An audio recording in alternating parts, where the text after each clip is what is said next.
تو جنت اس پر واجب ہے، اللہ کے ذمے ہے کہ اللہ اس کو جنت عطا کرے گا۔ اب وہ درجات کی بات جو رب کریم نے ارشاد فرمائی کہ وہ درجات جو رب کریم نے رکھے ہیں نا، اب جو معاملات انسان نے کرنے ہیں ان درجات کے لیے کرنے ہیں۔ جنت تو مل جائے گی، جنت میں سنگت کن کی ملے گی، جنت میں کن کے ساتھ آپ کی رہائش ہوگی، کون سے آپ کے دوست ہوں گے وہاں پر، بس وہ مرتبہ پانے کے لیے آپ نے محنت کرنی ہے۔ اور آقا نے فرمایا کہ 100 درجے تو محض ان لوگوں کے ہیں جو جہاد کرتے ہیں اللہ کے راستے میں، اور یہ جہاد کے بغیر جنت کا وعدہ ہے۔ یہ 100 درجوں سے نیچے جنت ہوگی جو عام مسلمان کو ملے گی، عام تابع دار مسلمان کو ملے گی، یہ ان 100 درجوں سے نیچے ہے۔ اور وہاں سے پھر جہاد کرنے والوں کے درجات شروع ہوتے ہیں، پہلا درجہ، دوسرا درجہ، اور ہر جنت کے ایک درجے کے دوسرے درجے کے درمیان کتنا فاصلہ ہے؟ جتنا زمین اور آسمان کا ہے۔ اب آپ اللہ کی جنتوں کی وسعتوں کا اندازہ لگاتے رہیں۔ تو اللہ کریم نے ارشاد فرمایا قد خلت من قبلکم سنن فسیروا فی الارض فانظروا کیف کان عاقبۃ المکذبین، تم سے پہلے بھی بہت سے ضابطے گزر چکے ہیں، سو تم زمین میں چلا پھرا کرو اور دیکھا کرو کہ جھٹلانے والوں کا کیا انجام ہوا۔ تو یہ سارا مضمون جو چل رہا ہے نا، یہ قریب قریب جنگ احد کے بعد کا مضمون ہے۔ تو کیونکہ شکست ہوئی تھی مسلمانوں کو اور دل برداشتہ تھے، دل ٹوٹے ہوئے تھے، تو اللہ پھر فرماتے ہیں کہ تم سے پہلے جو امتیں گزری ان کے لیے بھی میں نے قانون جو تھے بنا رکھے تھے، بہت سے ضابطے میں نے مقرر کر رکھے تھے۔ تو تم چل پھر کے دنیا میں دیکھو۔ اب دیکھنے کے 2 اسباب ہوتے ہیں، ایک تو ہے یہ منظر آپ کی آنکھوں کے سامنے ہے وہ دیکھتے ہیں، یا ایک ہے جو کتاب میں آپ پڑھتے ہیں، یہ بھی دیکھنا ہی ہوتا ہے، یاد رکھیے۔ جب تاریخ کا مطالعہ آپ کرتے ہیں نا تو ایسے ہی ہے جیسے آپ ماضی کے جھرونکوں میں جھانک رہے ہیں۔ تو دونوں ہی باتیں یہاں پر کی جا سکتی ہیں، ایک چل پھر کر دیکھو، فسیروا فی الارض، زمین پر پھر کر دیکھو، چل پھر کر دیکھو کہ جو جھٹلانے والے تھے، میرے محبوبوں کی بات کو جھٹلانے والے تھے، ان کا میں نے کیا حشر کیا۔ کہ اللہ کے قوانین جو تھے وہ پہلے انبیاء کی امتوں کے لیے بھی تھے، دنیا میں مواخذہ کرنے کا معاملہ جو اللہ کریم اس کے متعلق حکم فرما رہے ہیں۔ کچھ قوانین ایسے ہیں جو امتوں پر میں نے لاگو کیے، انہوں نے ان کو توڑا تو میں نے پھر ان کا مواخذہ کیا۔ اور خاص ایک جو ٹرم اللہ کریم نے یہاں پر استعمال کی، کیف کان عاقبۃ المکذبین، اب دیکھو کہ میں نے جو وہ جھٹلانے والے تھے نا ان کا کیا حشر کیا۔ کن کو جھٹلانے والے؟ جی، میرے محبوبوں کو جھٹلانے والے، میرے رسولوں کو جھٹلانے والے۔ اب یاد رکھیے گا جو بھی نبی زمین پر اللہ کریم نے اتارا، مبعوث کیا، وہ پیغام کس کا دیتا تھا؟ اللہ کا پیغام دیتا تھا۔ تو جب بات اللہ کی جا رہی تھی، کہنے والے رسول تھے، تو جو بات جھٹلائی جاتی ہے، رب یہ نہیں کہا رہا میری بات کو جھٹلاتے تھے، نہ، میرے محبوب کو جھٹلاتے تھے، میرے نبی کو جھٹلاتے تھے۔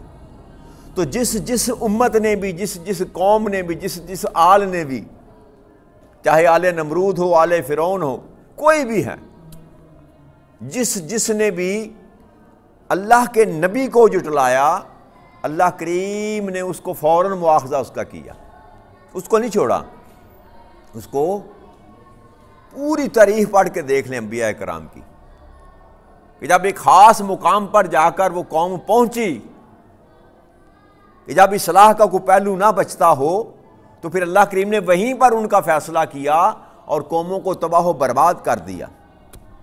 اور عرب کی سرزمین پر تو دو قومیں جو آباد تھی وہاں پر، حضرت صالح علیہ السلام کا واقعہ جو وہ بھی سعودی عرب کے اندر جگہ ہے جہاں پر واقعہ پیش آیا، اور اسی طرح سعودیہ کے ساتھ جو علاقہ لگتا ہے جس کو لبنان اردن وغیرہ کہتے ہیں، وہاں پر حضرت لوط علیہ السلام کی قوم۔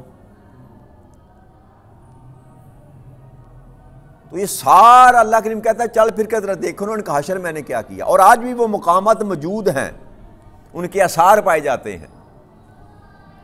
اور پھر دوسرا یہ کہ رب کریم نے جو قصص بیان فرمایا قرآن کریم میں، جب انسان پڑھتا ہے تو ایسے لگتا ہے جیسے اس کی آنکھوں کے سامنے سارا معاملہ ہو رہا، اور تاریخ کو پڑھیں تو تاریخ میں جب انسان پڑھتا ہے تو ایسے لگتا ہے جیسے واقعہ سارا اس کے سامنے ہو رہا۔ تو واقعات جو ہیں چاہے قرآن کریم میں ہوں، حدیث مبارکہ میں ہوں، تاریخ میں ہوں، اللہ کریم کہتے ہیں کہ ان کو دیکھو تو صحیح نا، کہ ان قوموں کا میں نے کیا حال کیا جو میرے محبوب کو نہ ماننے والے تھے، میرے محبوبوں کی بات کو جھٹلانے والے تھے۔ تو کوئی بات نہیں، وقتی طور پر اگر تم پر انہوں نے غلبہ پا لیا ہے تو اس بات پر پشیمان یا پریشان نہ ہو۔ کیوں؟ کہ میں ہر قوم کو ایک مدت تک مہلت دیتا ہوں۔ اللہ کریم کی یہ سنت ہے، یاد رکھیے گا کہ اللہ کریم فوراً ہی کسی کا مواخذہ نہیں کرتے، جیسے ہی اس نے انکار کیا فوری طور پر اس کو غرق نہیں کر دیتے۔ اللہ کریم ٹائم دیتے ہیں، لمٹ دیتے ہیں، مہلت دیتے ہیں، اور اس مہلت کے پورے ہو جانے کے بعد اللہ کریم پھر گرفت کرتے ہیں۔ تو ہر امت کو اللہ کریم نے مہلت دی، 950 سال حضرت نوح علیہ السلام جو تبلیغ کرتے رہے۔ تو اللہ فرماتے ہیں کہ ان کا حال دیکھو میں نے کیا کیا۔ یہ اب داس بندھائی جا رہی ہے کن کی؟ جو شکست کھا کر مسلمان آئے تھے، اور سبب تو ان کو معلوم تھا کہ کیوں ہمارے ساتھ یہ معاملہ ہوا، سمجھ ان کو آ چکی تھی۔ اب اللہ صرف ان کو ڈاس بندھا رہا ہے کہ قانون جو میں نے وضع کیے، قانون جو میں نے بنائے، جو اس کی خلاف ورزی کرتا ہے اس کو میں چھوڑتا نہیں ہوں۔ یہ نہ سمجھ لینا کہ تم ہمیشہ کے لیے شکست خوردہ ہو گئے یا وہ ہمیشہ کے لیے غالب آگے غلبہ پا گئے، نہ، یہ میری مہلت ہے جو میں نے ان کو دے رکھی ہے۔ غلبہ تم ہی پاؤ گے، غلبہ تم ہی پاؤ گے۔ ھذا بیان للناس وہدی وموعظۃ للمتقین، یہ قرآن لوگوں کے لیے واضح بیان ہے اور ہدایت ہے، اور پرہیزگاروں کے لیے نصیحت ہے۔ تو اللہ فرماتے ہیں کہ یہ جو کچھ میں بیان کر رہا ہوں اس قرآن میں، جو تم کو پڑھ کر میرا محبوب سنا رہا ہے، یہ وضاحت کے ساتھ میری بات ہے، واضح بیان ہے، اور اس میں ہدایت بھی ہے، اس میں ہدایت بھی ہے۔ رب کریم نے کوئی بھی مضمون شروع کیا نا، جب آپ کوئی کہانی یا قصہ بھی سناتے ہیں نا کسی کو، تو اس کہانی یا قصے میں آپ کو دونوں چیزیں ملتی ہیں، حکمت بھی ملتی ہے، نصیحت بھی ملتی ہے۔ ایون یہاں تک کہ کوئی آپ فلم بھی دیکھتے ہیں نا، کسی ٹائپ کی بھی فلم ہو، اس فلم میں بھی آپ کو دو طرح کی باتیں ملیں گی، حکمت بھی ملے گی، نصیحت بھی ملے گی، اگر آپ حاصل کرنا چاہیں تو۔ کوئی بھی سٹوری آپ سنتے ہیں، بچپن میں سنیں، بڑے ہو کر سنیں، کوئی فلم کی سٹوری ہو، تو وہ جو چل رہا ہوتا ہے نا، چاہے وہ کس طرح کی بھی سٹوری ہو، اس میں دو چیزیں آپ کو مل سکتی ہیں، حکمت بھی اور نصیحت بھی، اگر آپ حاصل کرنا چاہیں تو۔ کوئی نہ کوئی پہلو ایسا ہوتا ہے، کوئی پیغام ضرور ایسا ہوتا ہے ہر کہانی میں، ہر سٹوری میں، ہر فلم میں، لیکن یہ دیکھنے والے، سوچنے والے کی نظر پر ہے کہ وہ اس سے کیا اڈاپٹ کرتا ہے، کیا لیتا ہے، کیا دیکھتا ہے۔ تو قرآن کا یہ پیغام جو اللہ نے فرمایا اس میں ہدایت ہے، کیا ہے اس میں؟ تو اس میں تو کوئی شک لا ریب فیہ، اس میں تو کوئی شک والی بات ہے ہی نہیں۔ لیکن کن کے لیے ہدایت ہے؟ ھدی للمتقین، اب ہدایت ان کے لیے ہے جو تقوی والے ہیں۔ تو اللہ نے فرمایا کہ بیان بھی وضاحت کے ساتھ میں نے تمہیں دے دیا، بات سمجھا دی تم کو، ادھورا نہیں چھوڑا، ایسے بیان نہیں کیا قرآن کریم کے معاملات کو کہ کسی کو سمجھ آئے کسی کو سمجھ نہ آئے، کھول کھول کر تمہیں بیان کیا ہر بات کو، اور پھر ہدایت بھی تمہیں بتا دی کہ کن کے لیے ہے، اور پھر ساتھ فرمایا پرہیزگاروں کے لیے نصیحت ہے۔ تو ہدایت ہو یا نصیحت ہو، ہدایت ہو یا نصیحت ہو، کن کے لیے ہے؟ پرہیزگاروں کے لیے، جو تقوی اختیار نہیں کرتا، پرہیزگاری نہیں رکھتا، اس کو یہ قرآن پڑھ کر بھی کبھی نہ ہدایت ملتی ہے نہ نصیحت حاصل کرتا۔ تو ہدایت اور نصیحت حاصل کرنے کے لیے انسان کا متقی ہونا ضروری ہے۔ اب بنجر زمین پر آپ جتنے مرضی بیج بوتے چلے جائیں نا، زمین بنجر ہو، آپ نے اس پر ہل نہ چلایا ہو، اس کو نرم نہ کیا ہو، اس وقت تک بیج ڈالنے کا آپ کو انعام نہیں مل سکتا۔ پہلے تیاری کرنی پڑتی ہے، اس سخت بنجر زمین میں ہل چلانا پڑتا ہے، نیچے والی زمین کو نکال کر اوپر کرنا پڑتا ہے، اوپر والی زمین کو نیچے کرنا پڑتا ہے۔ اسی کو انقلاب کہتے ہیں۔ اسی کو انقلاب کا معنی یہ ہے کہ جو اوپر ہے اس کو نیچے کر دیا جائے، جو نیچے ہے اس کو اوپر کر دیا جائے، اس کو انقلاب کہتے ہیں۔ تو جب تک انقلاب نہ ہو اس وقت تک بیج جو ہے وہ پھل اور پھول نہیں لگاتا۔ تو یہ جو ہدایت اور پرہیزگاری ہے نا، یہ حاصل کرنے کے لیے پہلے انسان کو اپنی زندگی میں انقلاب لانا پڑے گا،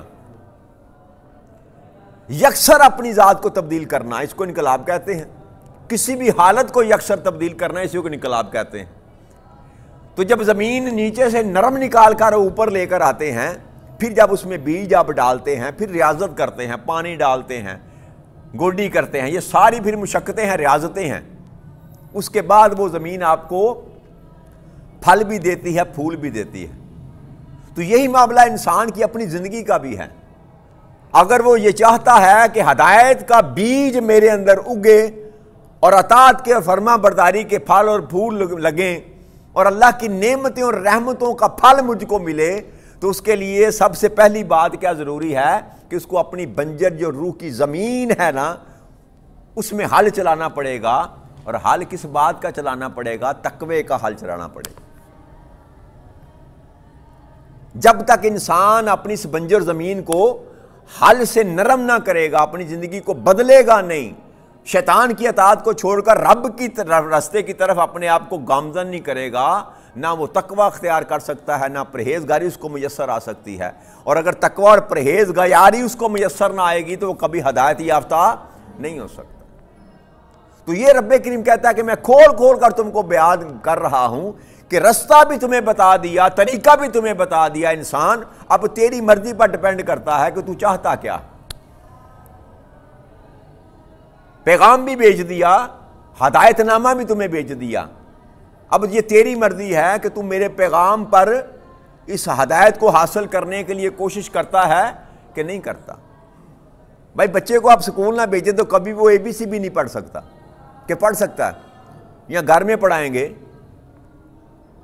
تو تب ہی پڑھے گا نا، کچھ نہ کچھ کاوش، کچھ نہ کچھ محنت تو کرنی پڑتی ہے، تب ہی جا کر انسان کچھ بولنے کے، کچھ سمجھنے کے قابل ہوتا ہے۔ آپ بچہ پیدا ہو نا، صحیح سالم بچہ پیدا ہو تو ان کو گونگوں کے درمیان چھوڑیں، جن کو بولنا نہیں آتا ان بچوں کے درمیان چھوڑیں، 5-10 سال کے بعد وہ بچہ گونگا ہو جائے گا۔ کیوں؟ کہ اس کو بولنا کسی نے سکھلایا ہی نہیں، نہ اس نے کسی کو بولتے ہوئے سنا، نہ اس نے بول کر دیکھا۔ تو یہ جو پروسیس ہے نا، یاد رکھیے گا، اس کے بغیر تبدیلی نہیں آتی۔ آپ کہیں بیٹھے بیٹھے رب کریم مجھ پر کرم کرے اور میں ولی اللہ بن جاؤں، ایسا نہیں ہوتا۔ آپ کو اس پروسیس سے گزرنا پڑتا ہے، محنت کرنی پڑتی ہے، مشقت کرنی پڑتی ہے۔ جیسے دنیا کے معاملات کے لیے ہم محنت کرتے ہیں، مشقت کرتے ہیں، ویسے دین کے معاملے کے لیے بھی محنت اور مشقت کرنی پڑتی ہے، تب جا کر یہ منصب ملتے ہیں۔ یہ بابا فرید ہوں یا داتا علی حجویری ہوں اور خواجہ معین الدین چشتی ہوں، رابعہ بصری ہوں یا ابو علی کلندر ہوں یا ابو علی سینا ہوں، کسی ایک کا بھی نام لے لیں، بغیر مشقت کے وہ کبھی بھی کسی مقام پر پہنچ نہیں۔ ان کی زندگیوں کا مطالعہ کر کے دیکھیں، ساری رات جاگنے والے ایسے ایسے اللہ کے مرد کلندر پیدا ہوئے کہ 40 سال تک انہوں نے عشاء کے وضو سے فجر کی نماز ادا کی، ساری رات جاگنے والے۔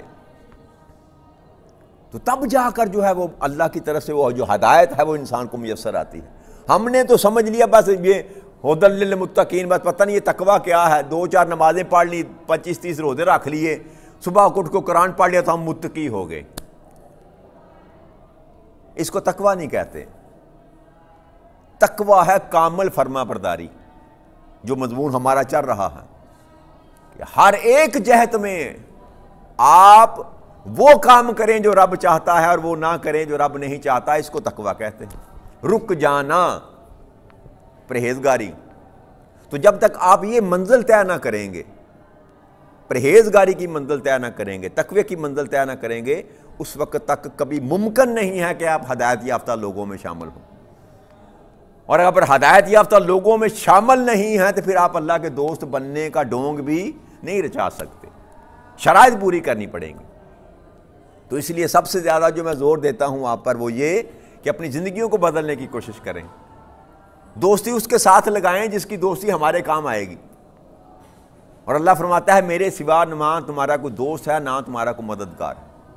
تو جس قدر جلدی ہم اس بات کو اپنے پلے باندھ لیں گے کہ اللہ کے سوا ہمارا کوئی دوست اور مددگار نہیں ہے، اس قدر جلدی ہمارا سفر کٹ جائے گا اور ہمارے لیے آسانیاں پیدا ہو جائیں گی.